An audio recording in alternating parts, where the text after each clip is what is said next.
All right, y'all, the time has come. About a week and a half has gone by, I think, right? Maybe a week. We'll call it a week of doing workouts and stuff, which I will show you exactly the workouts that I was doing. A 1 week, is it going to make a difference in my rev rate? I don't know, but we're going to check it. We're going to see what we got, and we're going to see what my rev rate is. And based on everything, I feel a little bit stronger. Doesn't mean it's going to do anything yet. I think it's mostly technique. Maybe strength will help the technique a little bit, but I don't know. Let's go see what my rev rate is now. All right, here we go. So we're gonna throw a shot and we're gonna have to calculate how many times this thing rotates. And we're just gonna do it that same way, even though I understand there were people that are saying, oh, that's not very accurate. I get it, but all we're wanting to do is we wanna figure out, is it changing just based on the metrics we're using? So let's check it out, let's see.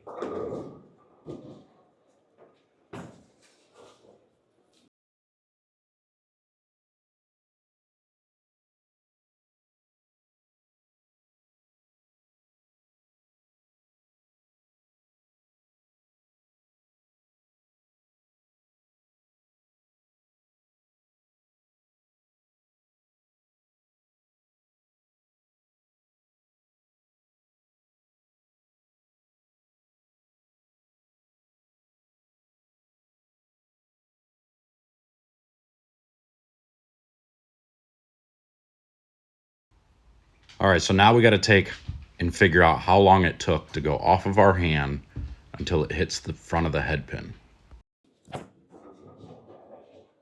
All right, so I don't know if maybe I was just amped up. Maybe I like subconsciously said, catch this one more to try and prove a point that I can get my rev rate higher. I don't really know. Was it the workouts for a week? I'm not sure.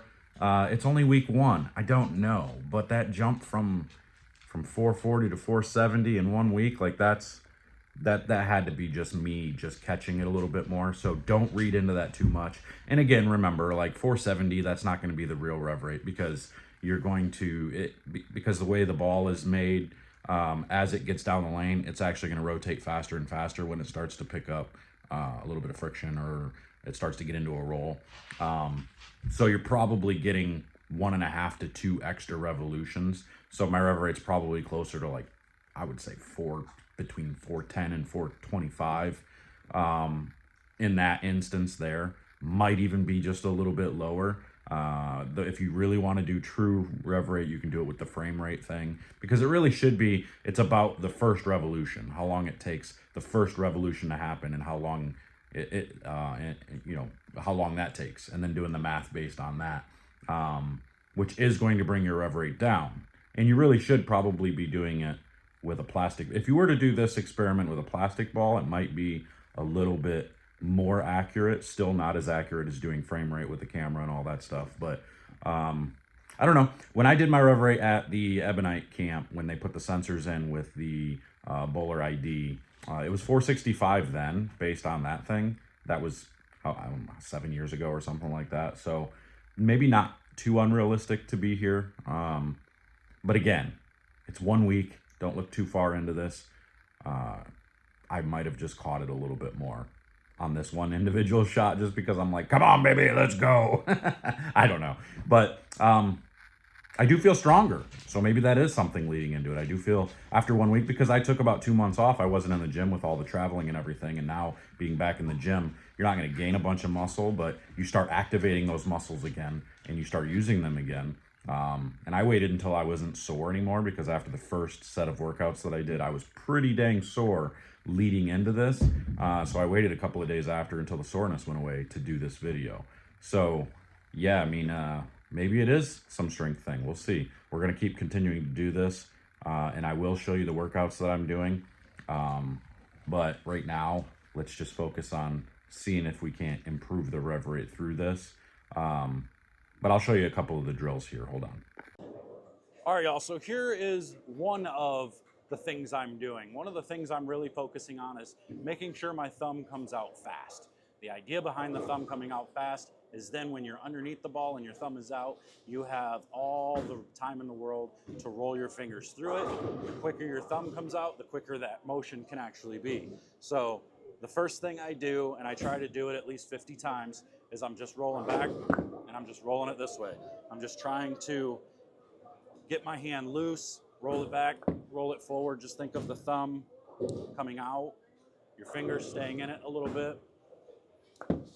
And then as you do it more and more, you try to get loose and you try to spin it more and more. So then I stand up and I get to a point where I'm actually swinging it back and forth.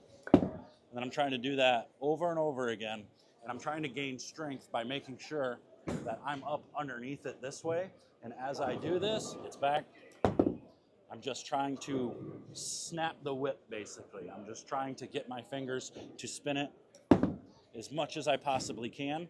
And I'm gonna do that as many times as I can as well. One of the other things I'm doing is I've got one of these strength trainers here, one of the grip trainer things here. This one is from Turbo. You can find these pretty much anywhere, Amazon, whatever. All I'm doing is just stretching my hand as much as possible. And you can see the forearm working here. Make sure your fingers are in all the way. It's gonna be both. It's gonna be all up in here, you'll feel it. Your hand, your wrist strength will get a little bit stronger. I'm just doing that at least a couple hundred times a day. I really don't keep track. I just do it until I feel this all getting nice and tired. You'll probably start seeing some veins and stuff pop, you know, just the typical type of workout thing. You can get something that's stronger than this. They actually have real grip strength trainers. Grip strength is important. Even though you're not really supposed to squeeze the ball, it still, again, makes it easier to get into these positions for proper technique. That's all. All right, so there you go. So those are a few of the things that I'm doing, just a few small things. And again, you can do those at home. You don't have to be at a bowling center to do it. If you can do it with your foot in the gutter, if the center will let you, and just kind of spin it in the oil there, I think that'll work out really well. Or if you have one of those release trainer things that you can get over at bowlerx.com. They're the ones with the wheel bearings or the ball bearings that the ball spins on top of it. You guys know what I'm talking about, but you can order those. I think it's an Eileen's Bowling Buddy trainer thingy.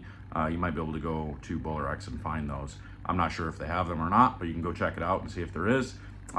Those things are real useful, and just training yourself to get better and better with your release, making sure the thumb comes out first, and then you're snapping and you're cracking that whip. Just snap it over and over and over again. And you can even do it into your bed, like just dropping the ball into your bed, standing up above the bed or into the couch or onto the floor, whatever, just not on a wood floor. You probably dent it up quite a bit, or outside in the grass. Like, you can do a lot of these things over and over and over again. And the more you do it, the more you're gonna build that strength up. And if you have to, maybe start with a lighter ball. Maybe a ball that doesn't necessarily, go to the bowling center, get a house ball, get something a little bit lighter, just to focus on trying to get your hand in the proper position and build your strength up, build your way up to your own bowling ball at a higher weight. So hopefully this helps. That's week 1. We're gonna keep doing this. We're gonna keep continuing to work out and do these training drills, and we're gonna see how high we can get the rev rate. I expect the next time I do this, it's probably gonna be about the same.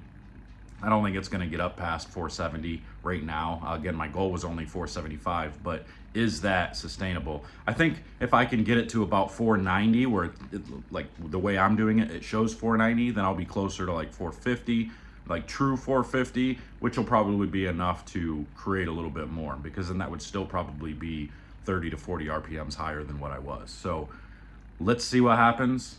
Follow along, like, subscribe. If you haven't already, head over to easybowlingstats.com and go sign up for that app, get that app figured out, start using it, keep track of all your stats, use the AI, everything in there. It's gonna be amazing.